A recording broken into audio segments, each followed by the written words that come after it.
Baik, Assalamualaikum warahmatullahi wabarakatuh. Mahasiswa yang budiman, apa kabar semuanya? Mudah-mudahan dalam kondisi yang sehat. Baik, pada pertemuan kali ini Pak Jalil akan menyampaikan materi tentang analisis varian untuk kelas D4 KPI, C4 KPI, dan A4 PMI.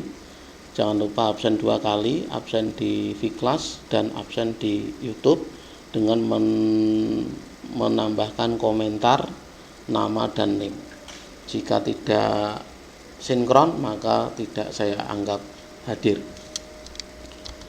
Baik, analisis varian itu kepanjangan dari analysis of varian atau ANOVA, adalah suatu metode analisis statistik yang termasuk ke dalam cabang statistik inferensi. Jadi statistik inferensi ini statistik untuk tujuannya untuk menyimpulkan suatu permasalahan. Dalam literatur Indonesia banyak istilahnya, salah satunya misalkan analisis ragam, sidik ragam, dan analisis variansi. Tujuannya untuk menguji kesamaan beberapa lebih dari 2. Jadi kalau hanya 2 atau 1 nanti pakai uji T. Kalau lebih dari 2, yaitu berarti nanti untuk mencari kesamaan atau mencari perbedaan, itu artinya nanti menggunakan ANAVA atau ANOVA, sama saja. Biasanya untuk penelitian atau percobaan ini menggunakan satu faktor saja, ya, hanya satu faktor. Nah, ini contoh produktivitas kerja karyawan X1 ini produktivitas sebelum memakai alat kerja baru. Misalkan ini X2-nya memakai alat kerja baru tapi setelah 3 bulan. Setelah 6 bulan masih tetap pakai alat kerja baru, dibandingkan kira-kira nanti ada perbedaan tidak dari 15 karyawan ini. Nah, dari angkanya nanti kita masukkan ke dalam Excel, ya, seperti yang Pak Jalil sudah buat di sini. Jadi Excelnya ini, jadi X1, X2, dan X3. Hipotesisnya H0-nya tidak ada perbedaan produktivitas karyawan antara sebelum setelah 3 bulan pakai alat baru dan 6 bulan pakai alat baru. Kalau H-nya ada perbedaan produktivitas karyawan sebelum setelah 3 bulan pakai alat baru dan 6 bulan pakai alat baru. Nanti kira-kira yang diterima yang mana hipotesis ini. Nah, kemudian dari Excel ini yang sudah kita siapkan, kita masukkan ke dalam SPSS yang sebenarnya sudah Pak Jalil siapkan. Caranya buka SPSS-nya, setelah itu kita buat variabel view di sini, yaitu terdiri dari produktivitas, kategori. Produktivitas nanti untuk ukurannya pakai skala karena hasil pengukuran. Kemudian kalau kategori untuk value-nya jenengan masukkan seperti ini, seperti Pak Jalil. 1 itu sebelum, 2 itu alat baru 3 bulan, 3 itu alat baru 6 bulan. Kemudian klik OK. Setelah itu kita masuk ke data view, nanti tampilannya seperti ini. Kemudian kita kopikan satu persatu. Ini dari Excel ini kita copy, Ctrl C, kemudian masukkan ke dalam data view, Ctrl V. Nah, tampilannya seperti ini. Kita copy lagi untuk X2, kita copy, Ctrl C, kemudian masukkan ke sini. Kemudian lagi untuk X3 kita copy pelan-pelan, Ctrl C, kemudian Ctrl V di data view SPSS, berarti nomor 31 G. Oke, kalau sudah kategorinya, ingat tadi ada 3 kategori, sebelum, alat baru 3 bulan, dan alat baru 6 bulan. Berarti 1 sampai 15 kita isi angka 1.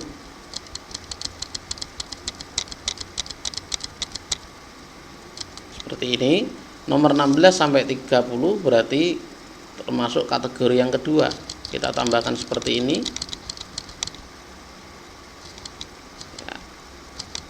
Oke. Kemudian nomor 31 sampai 45 kita kasih kategori 3. Nah, seperti ini ya. Oke. Kemudian kita uji normalitasnya dulu, karena syarat uji ANOVA itu harus normal dan mungkin. Klik analyze, kemudian deskriptif, kemudian pilih explore, kemudian masukkan produktivitas ke dependent list, kategori ke factor list, kemudian pilih plot, pilih normality plot with test, kemudian klik continue, kemudian OK. Kita lihat outputnya.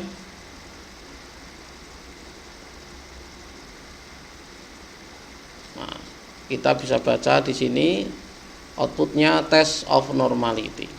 Ternyata dari Shapiro Wheel, karena datanya kurang dari 50, kita pakai Shapiro Wheel, masing-masing di atas 0,05. Ini 0,046, 0,844 dan 0,605. Ini artinya data normal. Kemudian kita analisis ANOVA-nya. Klik analyze, kemudian pilih compare mean, kemudian pilih one way ANOVA, produktivitas masuk dependent list, kategori masuk ke faktor, kemudian pilih option, homogenitas, kita lihat homogen atau tidak, kemudian untuk selanjutnya klik OK. Nah, kita lihat ya, untuk tes homogenity-nya ternyata didapat 0,734. Ini artinya data bersifat homogen. Kemudian untuk membaca apakah ada perbedaannya, kita lihat signifikansinya. Ternyata kita dapatkan untuk signifikansinya, yaitu kita copy di sini, Ctrl V, ya, kita dapatkan signifikansinya 0,000. Jadi kapan kita menerima H0, kapan kita menolak H0. Ya, jadi H0 ditolak manakala signya itu lebih dari 0,05. Nah, sehingga di sini karena signya adalah kurang dari 0,05, sehingga H-nya ini diterima. Dengan kata lain, H0-nya ditolak. Jadi saya ulang lagi, H0 ditolak manakala nilai signya kurang dari 0,05. Ya. Jadi karena di sini signya kurang dari 0,05, maka H0 ditolak. Karena H0 ditolak, maka HA yang diterima. Dengan demikian bisa disimpulkan dari penelitian ini, bisa disimpulkan ada kesimpulan. Ini bisa kita copy di sini. Berarti karena HA diterima, maka kesimpulannya adalah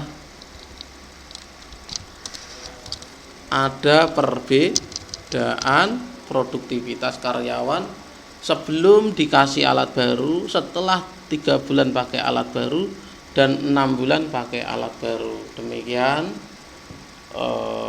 pemaparan materi hari ini. Mudah-mudahan bermanfaat ya. Jenengan bisa mencoba dengan mencari materi-materi yang lain. Terima kasih. Saya cukupkan dengan doa kafaratul majelis. Subhanaka Allahumma wa bihamdika asyhadu an la ilaha illa anta astaghfiruka wa atubu ilaik. Assalamualaikum warahmatullahi wabarakatuh.